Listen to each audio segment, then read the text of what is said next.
Hello viewers, প্রথম part আগে upload করা হয়েছে, আজকে দ্বিতীয় পার্ট আপলোড করেছি। দ্বিতীয় পার্ট শোনার জন্য সবাইকে আমন্ত্রণ জানাচ্ছি। দয়া করে সবাই সম্পূর্ণ গল্পটি শুনবেন। ধন্যবাদ সবাইকে। প্রেম করে বিয়ে করেছি কে বলেছে আপনাকে? অ্যারেঞ্জ ম্যারেজ ছিল? না। Love marriage? না। অ্যারেঞ্জ ম্যারেজ না, লাভ ম্যারেজও না, তাহলে বিয়ে হয়েছিল কিভাবে? নোরা চুপ হয়ে থাকে। ও মোটেও এইসব কথা মুখ দিয়ে বের করতে চায় না। তেলের বোতল রেখে আব্রাহামকে পাতলা গেঞ্জি পরিয়ে দেয়, নরম কাপড়ে আচ্ছাদিত করে কোলে তুলে নেয়। আমি কিছু জিজ্ঞেস করেছি, উত্তর দাও। আপনি পুরনো কথা কেন শুনতে চাইছেন? বলো তুমি। নোরা বুঝতে পারছে না বলে আর উপায় নেই, বলতেই হবে। মাথা নত করে আব্রাহামের মুখের দিকে তাকিয়ে বলতে শুরু করে সেই দিন সন্ধ্যা থেকে পরের দিন বিয়ে হওয়া পর্যন্ত সকল ঘটনা। নোরার কথা শেষ হতে আরশাদ চোখ বন্ধ করে নেয়, লম্বা শ্বাস টেনে নিয়ে ফোঁস করে ছাড়ে। বুকের ভিতর কিছু একটা হচ্ছে। কিছু সময় পর চোখ মেলে তাকায়। নোরা এখনো আব্রাহামের মুখের দিকে তাকিয়েই আছে। ওর চোখ দুটো থেকে টপ টপ করে পানি গড়িয়ে পড়ছে আব্রাহামের গায়ের উপর। আরশাদ পুনরায় গম্ভীর স্বরে বলে, বিয়ের পর থেকে শেষ পর্যন্ত বলো, কোনো কিছু যেন বাদ না পড়ে। নোরা নিচের দিকে দৃষ্টি রেখে শুরু থেকে শেষ পর্যন্ত খুলে বলে সব। ওর হেসকে উঠে গেছে। আরশাদ হাত বাড়িয়ে ছেলেকে কোলে তুলে নেয়, ক্ষুদ্র স্বরেই বলে, ওই দুজন আমাকে মিথ্যে বলেছে তাহলে? নোরা চোখের পানি মুছে মুখ তুলে তাকায়। আশাদের কথাগুলো বুঝতে পারেনি বোধহয়। কে মিথ্যে বলেছে এটা জিজ্ঞেস করার সাহস হচ্ছে না ওর। আরশাদ আবার বলে, তুমি মিথ্যে বলছো না তো আমাকে? নোরা দ্রুত দুদিকে মাথা নাড়ায়। আমি কিন্তু মিথ্যে একদম সহ্য করতে পারি না। খোঁজ নিয়ে যদি জানতে পারি তুমি আমাকে মিথ্যে বলেছো, তাহলে তোমার অবস্থা কি করবো কল্পনাও করতে পারবে না। আমি মিথ্যে বলিনি আপনাকে।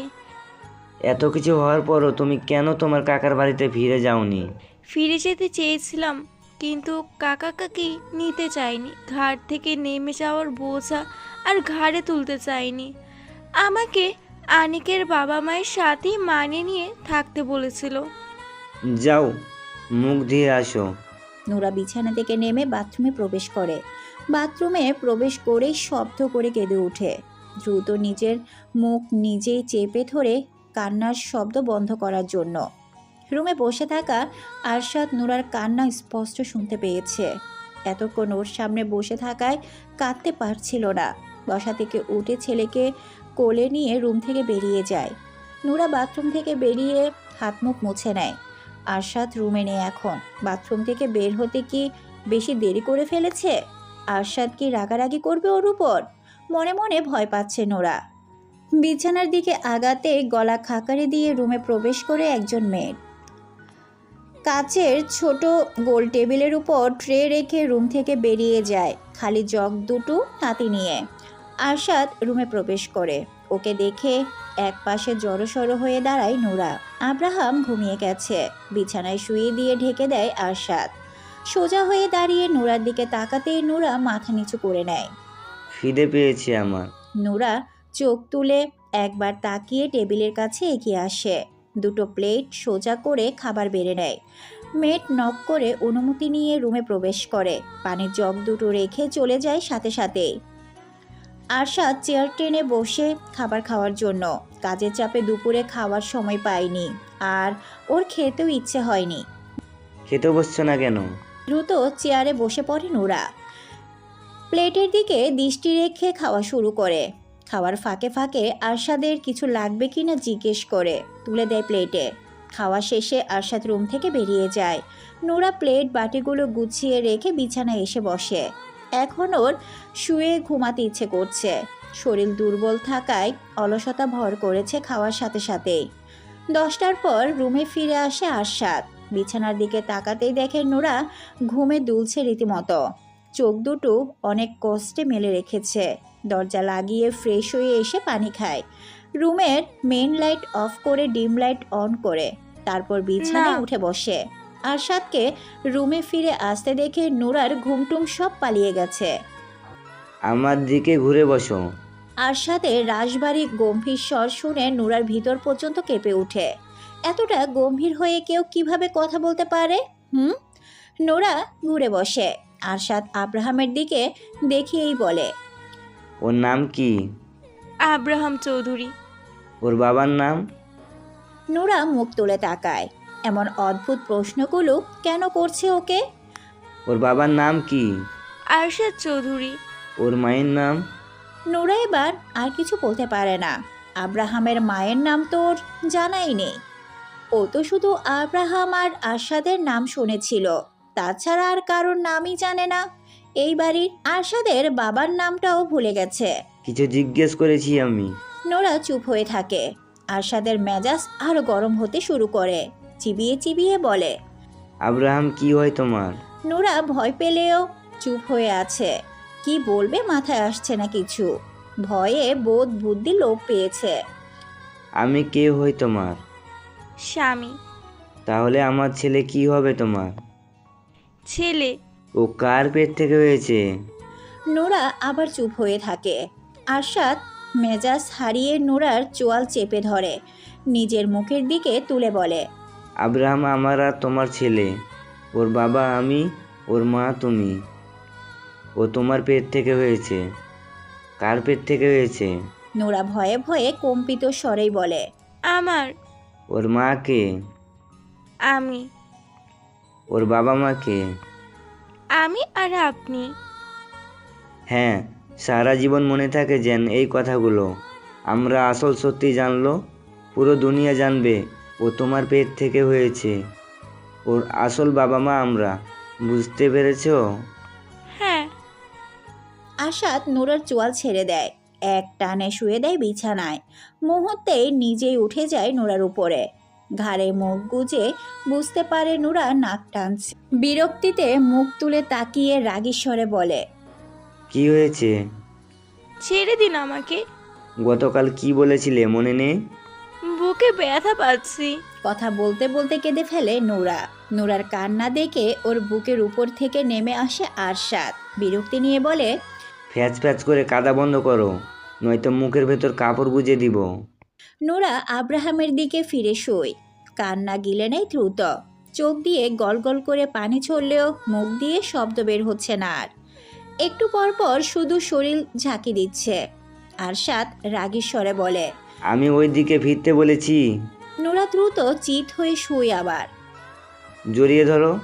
নোরা আগের মতোই শুয়ে থাকে।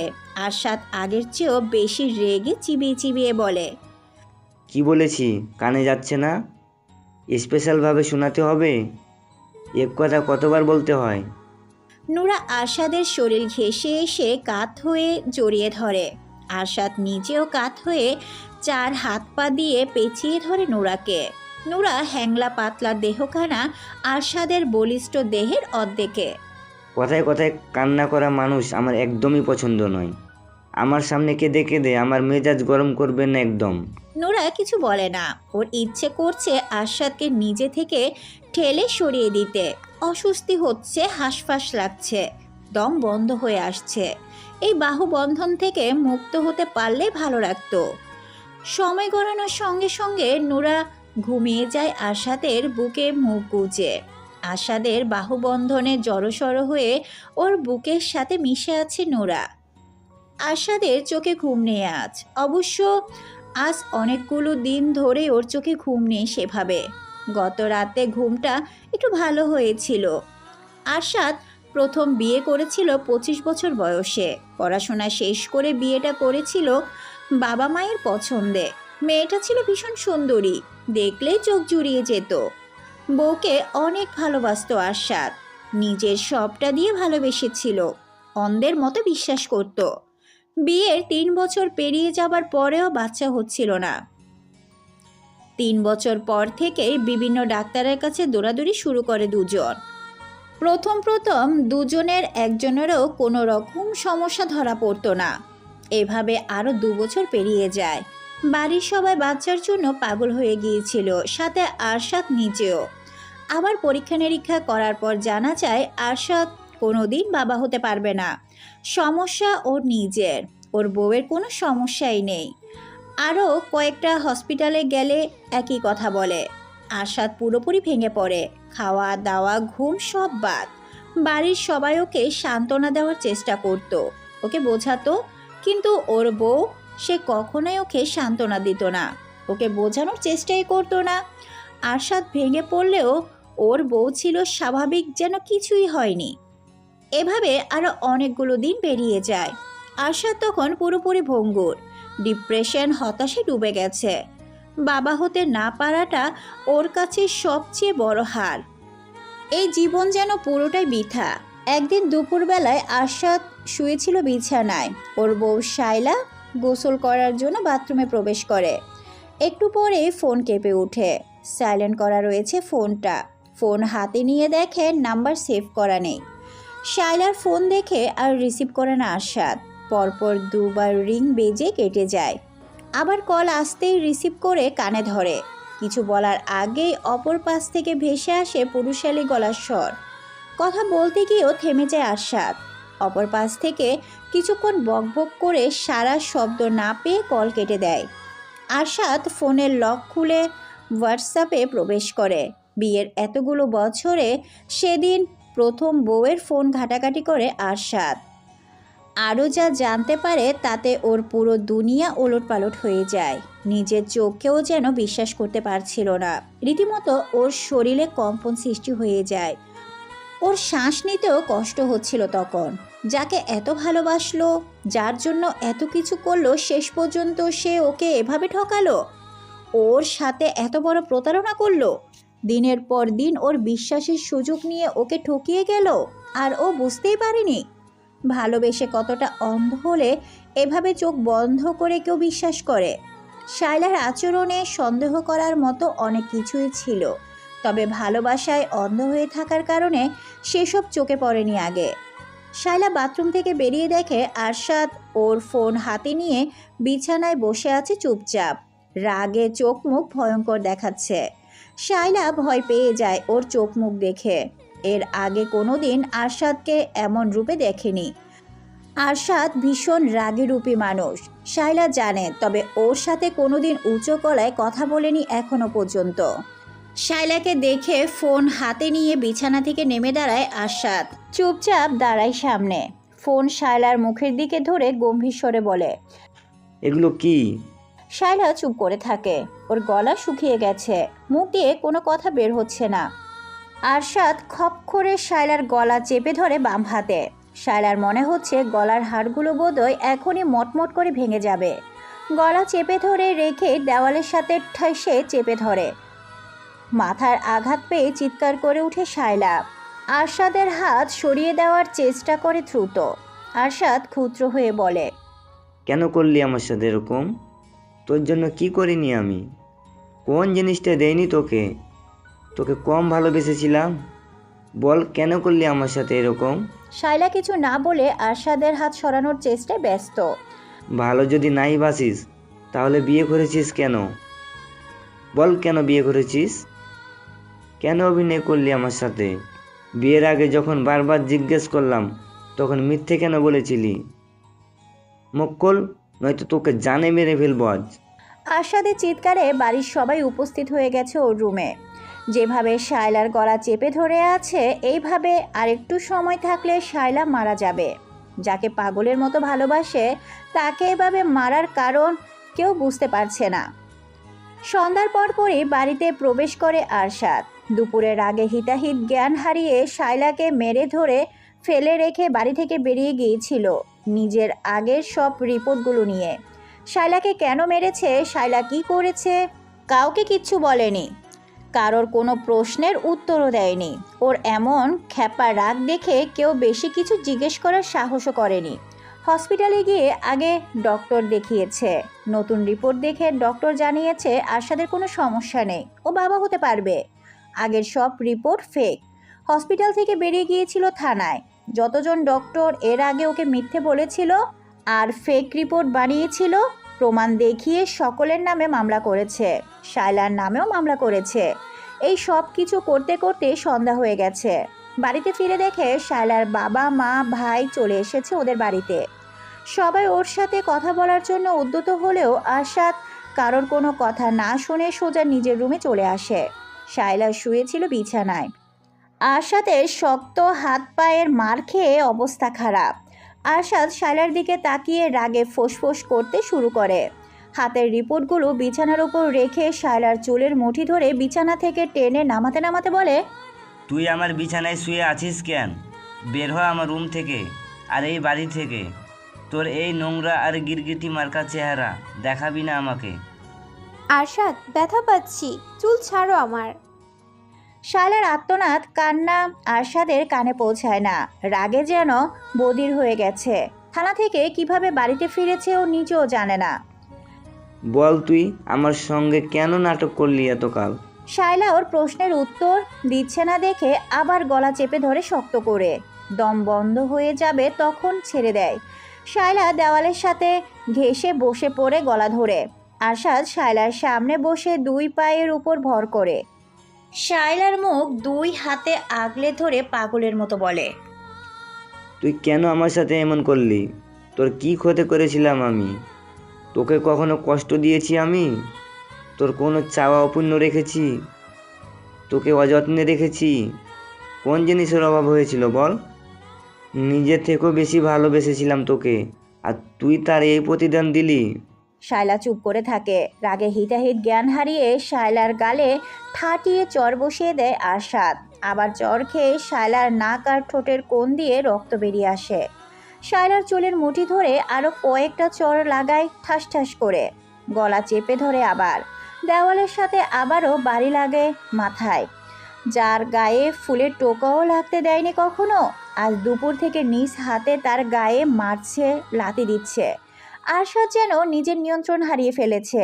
প্রাণপ্রিয় স্ত্রীর কাছ থেকে এত বড় আঘাত পেয়ে কিছুতেই নিজেকে সামলাতে পারছে না। আরশাদের গর্জন আর শায়লার কান্না শুনে বাড়ির সবাই আবারও উপরে উঠে এসেছে।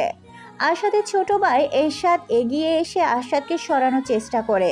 আরশাদ ওকে এক ঝটকায় ফেলে দেয় নিচে। বাড়ির সবাই এগিয়ে এসে আরশাদকে টেনে সরিয়ে দেয়। আরশাদ সকলের কাছ থেকে নিজেকে ছাড়ানোর জন্য ধস্তাধস্তি করতে করতে গর্জন করে বলে, ছাড়ো আমাকে, ওকে আজকে আমি খুন করে ফেলবো। আরশাদের বাবা ছেলেকে শান্ত করার চেষ্টা করে বলেন, কি হয়েছে? তুমি এমন করছো কেন? শায়লা কি করেছে? এই মহিলা এতদিন ধরে আমাকে ঠকাচ্ছে। ওর ওপরে এক আর ভিতরে আরেক। ও অন্য এক ছেলেকে ভালোবাসে বিয়ের আগে থেকেই। এখনও সেই ছেলের সাথে পরকীয়া কন্টিনিউ করে রেখেছে। আমার কোনো সমস্যা নেই। এই নষ্ট মহিলা ডাক্তারদের আগেই টাকা খাইয়ে রাখতো। সেজন্য ডাক্তাররা ফেক রিপোর্ট বানাতো আর মিথ্যে বলতো। এজন্যই সব সময় ওর পরিচিত ডাক্তারদের কাছে যেতে চাইতো। পাগলের মতো কি বলছে সব? আমি পাগল হয়ে গেছি এখন। ওকে খুন করব আমি, তবেই শান্তি পাবো। কোনো কিছু ভুল বুঝাবুঝি হয়েছে, মাথা ঠান্ডা করো আগে। আরশাদ সকলের কাছ থেকে নিজেকে ছাড়িয়ে নেয়। পকেট থেকে শায়লার ফোন বের করে একের পর এক পিক বের করে সকলকে দেখাতে শুরু করে। চ্যাট বক্সে থাকা সুশীল অশ্লীল চ্যাট বের করে দেখায় সকলকে। ভয়েস রেকর্ডগুলো শোনায়। ঘৃণায় সকলের চোখ মুখ পরিবর্তন হয়ে গেছে। শায়লার বাবা মা ভাই মাথা নিচু করে নিয়েছে। আরশাদ রাগে ফেটে পড়ছে। রাগের কারণে থরথর করে কাঁপছে ওর পুরো শরীর। পুনরায় শায়লার সামনে বসে বলে, কথা বলছিস না কেন? বল, কেন আমার সাথে এরকম বড় নাটক করলি? কেন আমার বিশ্বাস নিয়ে খেললি? আমাকে কেন ঠকালি? মুখ খোল, নয়তো তোর জিহ্বা টেনে ছিঁড়ে ফেলবো আমি। শায়লা কান্না করতে করতে নিচের দিকে তাকিয়ে বলতে শুরু করে, আমি বিয়ের আগে থেকেই নিশানকে ভালোবাসি।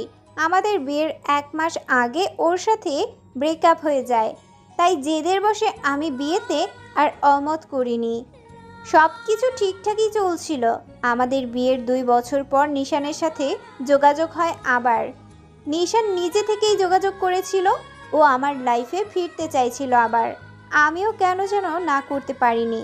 ফোনেই কথা হতো আমাদের। এর মধ্যে তুমি বাচ্চার জন্য পাগল হয়ে ওঠো।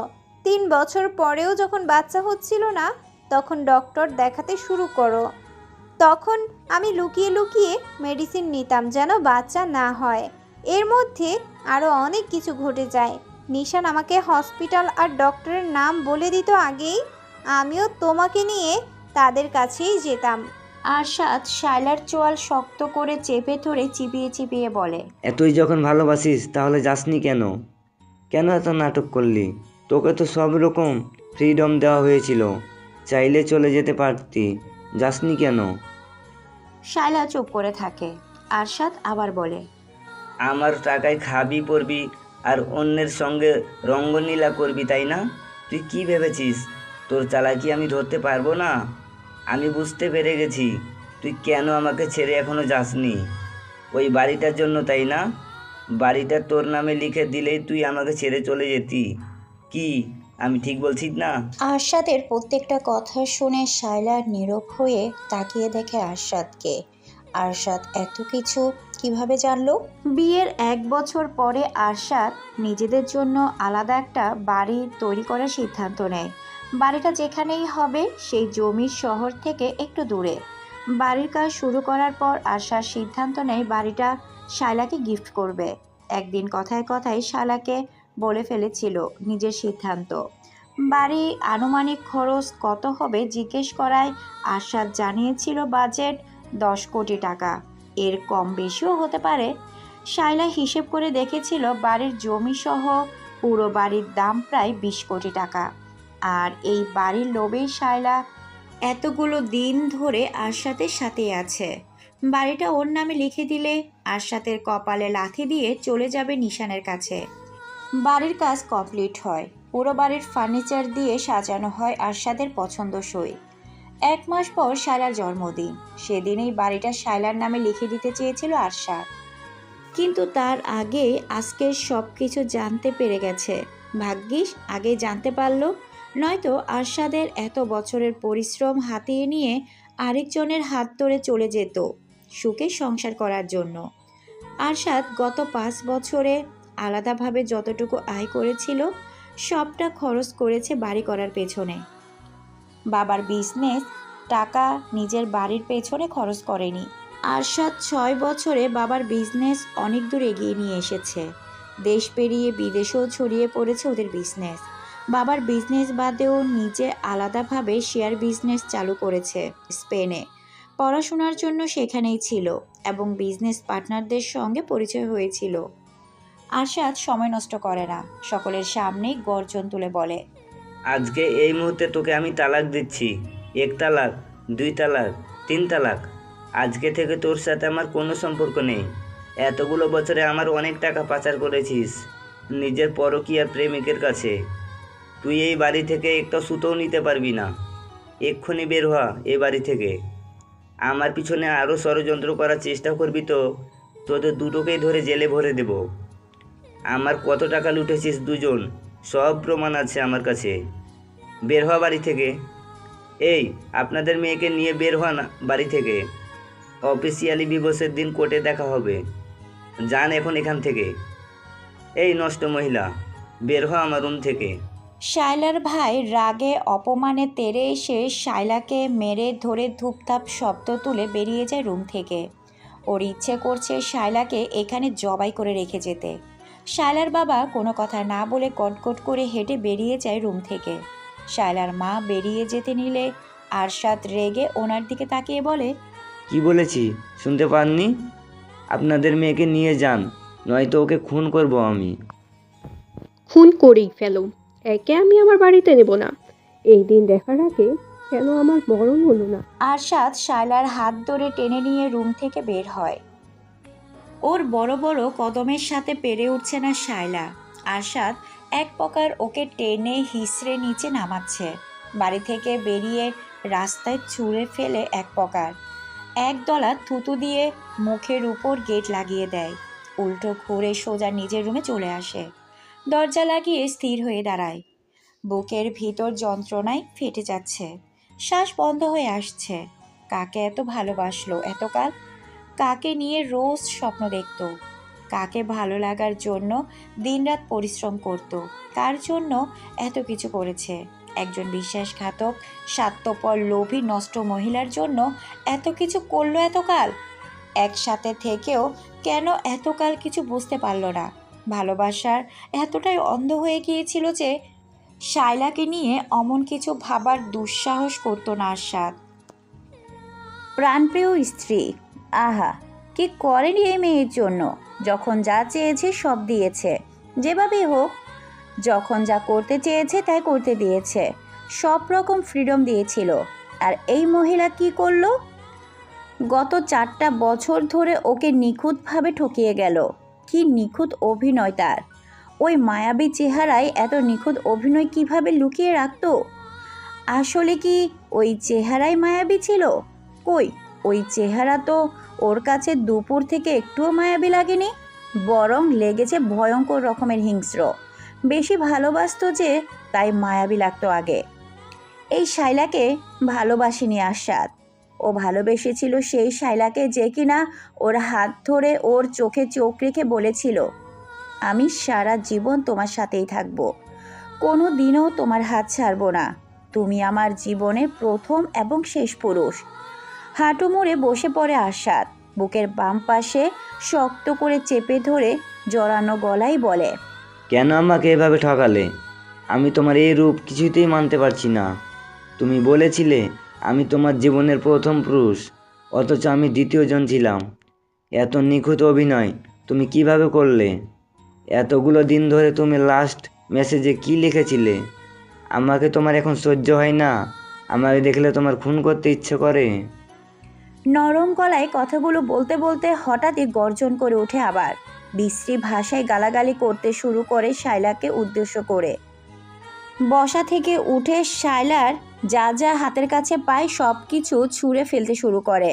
রুমের বাহিরে দাঁড়িয়ে সবাই রুমের ভিতরে চলা তাণ্ডব স্পষ্ট অনুভব করতে পারছে। আরশাদ রুমের ভিতরে পাগলের মতো চিৎকার করতে শুরু করে রীতিমতো। পুরো বাড়ি কেঁপে উঠছে যেন ওর চিৎকার আর তাণ্ডবে। হাই, আমি মিতুমণি। আপনাদের মাঝে খুব সুন্দর একটি গল্প নিয়ে হাজির হয়েছি। তবে আপনাদের অনুপ্রেরণা, আপনাদের সহযোগিতা পেলে আরও ভালো ভালো গল্প উপহার দিব। আপনারা যদি আমার চ্যানেলে নতুন হয়ে থাকেন, অবশ্যই আমার চ্যানেলটি সাবস্ক্রাইব করে দিবেন। আর হ্যাঁ, কমেন্ট করতে কিন্তু ভুলবেন না।